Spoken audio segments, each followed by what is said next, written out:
ആദ്യമായിട്ട് അത് എൻ്റെ ഒരു അങ്കമാലിലുള്ള രാജസ്ഥാനിൽ നിന്നുള്ള ഒരു സുഹൃത്ത് കൊണ്ടുവന്ന് തന്നതാണ്. ഥാർ പാർക്കർ എന്നാണ് അത് പറഞ്ഞത്. അതില് ഒന്ന് ഇതാണ്, ഞങ്ങള് ഇതാണിപ്പോ ഇതിന്റെ ഞാൻ പറഞ്ഞില്ലേ രണ്ടാമത്തെ കൂറ്റനായിരുന്നു. കുട്ടികളാണെങ്കിൽ ഒരെണ്ണാണ് ഇത് കൂറ്റൻകിടാവുള്ളൂ, ബാക്കിയെല്ലാം പശുക്കിടാക്കളാണ്. അത് ഗീറിന്റെയും മറ്റേ സെന്ററിൽ നിൽക്കുന്ന വെച്ചൂരിന്റെ മൂന്നാമത്തെ, അതിന്റെ രണ്ട്. നമസ്കാരം, ഞാൻ സിനോബി. ഇടപ്പറമ്പി ഫാംസിന്റെ പുതിയൊരു വീഡിയോയിലേക്ക് എല്ലാവർക്കും സ്വാഗതം. സാധാരണ നമ്മുടെ ചാനലിൽ മിക്ക വീടുകളിലെ പശു വളർത്തൽ അല്ലെങ്കിൽ ഫാമിലെ പശു വളർത്തലാണ് കാണിക്കാറുള്ളത്. എന്നാൽ ഇന്നത്തെ വീഡിയോയ്ക്ക് ഒരു പ്രത്യേകത ഉണ്ട് കേട്ടോ. നമ്മളിപ്പോൾ നിൽക്കുന്നത് പെരുമ്പാവൂരുള്ള നിസാരക്കട പ്ലൈവുഡ് കമ്പനിയിലാണ്. ഇവിടെ വളർത്തുന്ന പശു വളർത്തലാണ് ഇന്ന് നമ്മൾ കാണാൻ പോകുന്നത്. ഒട്ടനവധി കാഴ്ചകളുണ്ട് കേട്ടോ. അപ്പോൾ വീഡിയോ എല്ലാവരും സ്കിപ്പ് ചെയ്ത് കാണണം. നമുക്ക് നേരെ വീഡിയോയിലേക്ക് പോകാം. അപ്പൊ ഇതാട്ടോ നിസാരിക്ക. ഇക്ക നമസ്കാരം. അപ്പൊ ഇക്കടെ പശുക്കളെ പരിചയപ്പെട്ടാലോ? ഓക്കെ, ഇതാണ് പശുക്കള്. അതെ, ഇവിടെ ഉള്ളത് നാടൻ പശുക്കളാണ്, നമ്മുടെ മറ്റേ ജേഴ്സി HF അങ്ങനെയുള്ള പശുക്കളല്ല. ഇതിപ്പോ എത്ര നാളായി ഫാം തുടങ്ങിയിട്ട്? ഇപ്പൊ നമ്മുടെ ശരിക്കും ഫാം എന്റെ അല്ലപ്പുറയാണ്. അവിടെ ഓർമ്മയില് ഒരു ഫാം ഉണ്ട്. അപ്പൊ അവിടെ ഞാൻ 2008 വെള്ളം കയറിയപ്പോ നിർത്തിയത്. എന്നിട്ട് നാടൻ പശുക്കൾ അതിനു മുമ്പ് എനിക്ക് HF മറ്റു പശുക്കളൊക്കെ ഉണ്ടായിരുന്നു. ആ സമയത്തോടു കൂടിയാണ് നമ്മൾ മനസ്സിലാക്കണേ ഈ നാടൻ പശു അതിന് A2 മിൽക്ക് A1 മിൽക്കിനെ കുറിച്ച് പഠിക്കണേ. അപ്പൊ എനിക്ക് തോന്നി നമ്മുടെ ഏതായാലും നമ്മുടെ സുഹൃത്തുക്കൾക്കും ബന്ധുക്കൾക്കും ഞാനുമാണ് ഇത് കുടിക്കണേ. അപ്പൊ A2 ആളുള്ള പറ്റുള്ളൂ, മറ്റത് പറ്റൂല്ലോ എന്നുള്ള മനസ്സിലായി. അങ്ങനെ ഞാൻ A2 പശുക്കളെ വളർത്താൻ വേണ്ടി അന്വേഷിച്ചു കിടന്നു. അങ്ങനെ ആദ്യമായിട്ട് അത് എൻ്റെ ഒരു അങ്കമാലിലുള്ള രാജസ്ഥാനിൽ നിന്നുള്ള ഒരു സുഹൃത്ത് കൊണ്ടുവന്ന് തന്നതാണ്. ഥാർ പാർക്കർ എന്നാണ് അത് പറഞ്ഞത്. അപ്പൊ ഇതിപ്പോ എത്രാമത്തെ പ്രസവമായി? ഇപ്പൊ ഇത് അഞ്ചാമത്തെ പ്രസവം അല്ലേ? അഞ്ചാമത്തെ ഗർഭിണിയാണത്. അതെ അല്ലേ? അപ്പൊ ഇതിന്റെ കുട്ടികളൊക്കെ കുട്ടിയാണ് നിക്കണേ.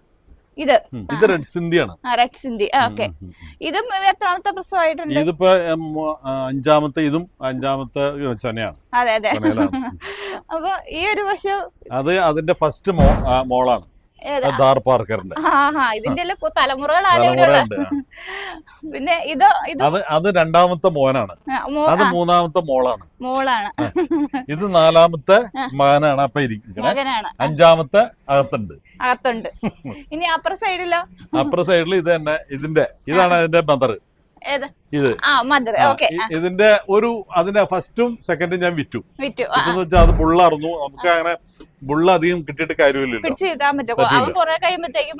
ചെലവ് കൂടുതലാണ്. അപ്പൊ ഞാൻ ബുള്ളും കൊടുക്കും. അപ്പൊ ബുള്ള് മാത്രമല്ല പശുക്കളും കൊടുക്കും. ഇതിന്റെ ഇടയിൽ ഒരു പശുവിനെയും കൊടുത്തു, ഒരു ബുള്ളിനെയും കൊടുത്തല്ലേ.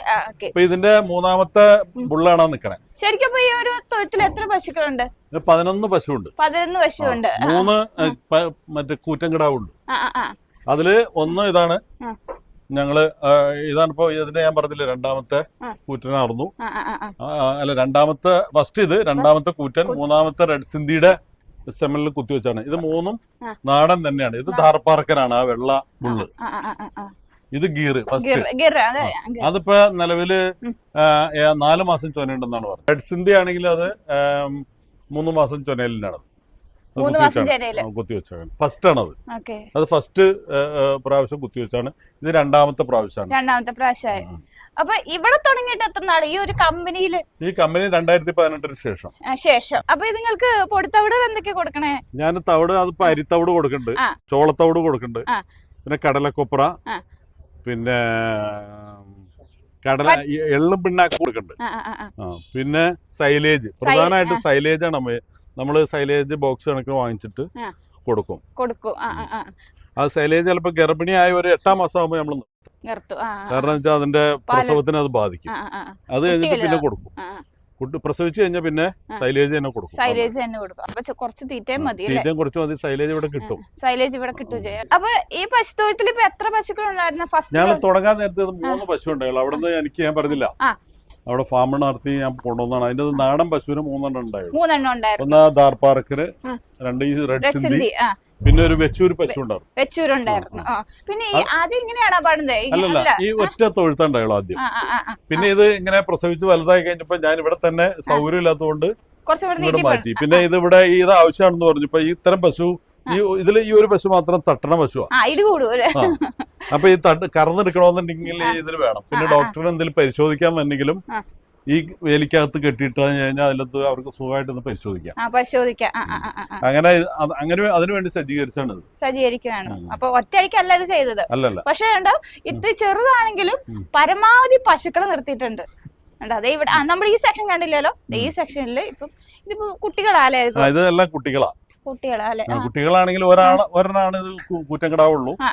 ബാക്കിയെല്ലാം പശുക്കിടാക്കളാണ്. അത് ഗീറിന്റെയും മറ്റേ സെന്ററിൽ നിൽക്കുന്ന വെച്ചൂരിന്റെ മൂന്നാമത്തെ. അതിന്റെ രണ്ട് കുട്ടികളെ ആയി കഴിഞ്ഞപ്പോ ഞാനത് വിറ്റു. ഇത് മൂന്നാമത്തെ കുട്ടിയാ. ഇതിപ്പോ 1.5 വയസ്സ് പ്രായമുള്ള പശുക്കിടാവാണ് വെച്ചൂര് അപ്പുറം.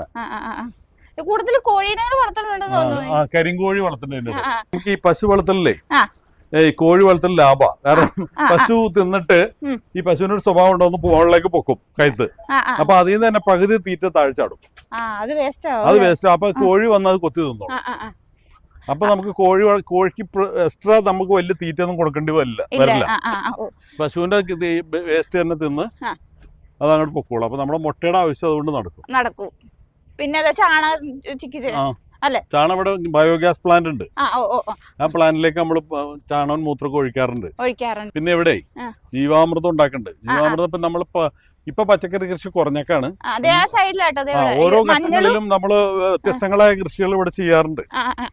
ഇപ്പൊ മഞ്ഞള് വിളവെടുക്കാറായി നിക്കണേ. പിന്നെ ഇവിടെ ഇത് പച്ചക്കറി ചീര മാത്രമല്ല, പച്ചക്കറി വിത്തുകൾ ഇതായി വരണുള്ളൂ. അപ്പൊ ഈ ജീവാമൃതം ഇപ്പൊ അതൊക്കെ അടച്ചു വെച്ചിട്ട് 45 ദിവസമായി. ഇനി അതിലേക്ക് നമ്മള് 1 ലിറ്റർ സാധനം എടുത്ത് അതിൽ 5 ഇരട്ടി വെള്ളം ചേർക്കും. എന്നിട്ട് ഡൈല്യൂട്ട് ചെയ്തിട്ട് ഇത് ഒഴിക്കണം. തുടങ്ങാൻ പോണുള്ളൂ. പുല്ലൊക്കെ പറിച്ചു കഴിഞ്ഞാൽ ഇപ്പൊ തുടങ്ങുള്ളൂ. ഇതിന്റെ ഇടയിൽ ഇപ്പൊ ഇന്നലെയൊക്കെ ആയിട്ട് ഞാനത് പറിച്ച് കുറച്ച് കൊണ്ടുപോയി കറി വെച്ച് കഴിക്കുകയും ചെയ്തു. ചീര അവിടെ മുറിച്ചെടുത്താ എനിക്ക് പറഞ്ഞ് വ്യക്തമായ പ്ലാനിങ്ങോടെയാണ്. കാരണം വെച്ചാല് നമ്മൾക്ക് നല്ല പച്ചക്കറി കിട്ടും, മുട്ട കിട്ടും, അതുപോലെ നല്ല പാല് കിട്ടും. പാല് നമ്മള് വിൽപ്പനയല്ല, നമ്മുടെ സുഹൃത്തുക്കളും ബന്ധുക്കൾക്കൊക്കെ അധികം കൊടുക്കാം. എന്നാലും ഞാൻ 100 രൂപ വെച്ച് ലിറ്റർ വാങ്ങിക്കണം. എനിക്കത് ലാഭമാണ്. നമുക്കിപ്പോ ഒരു 10 ലിറ്റർ പാലുണ്ടാവുള്ളൂ.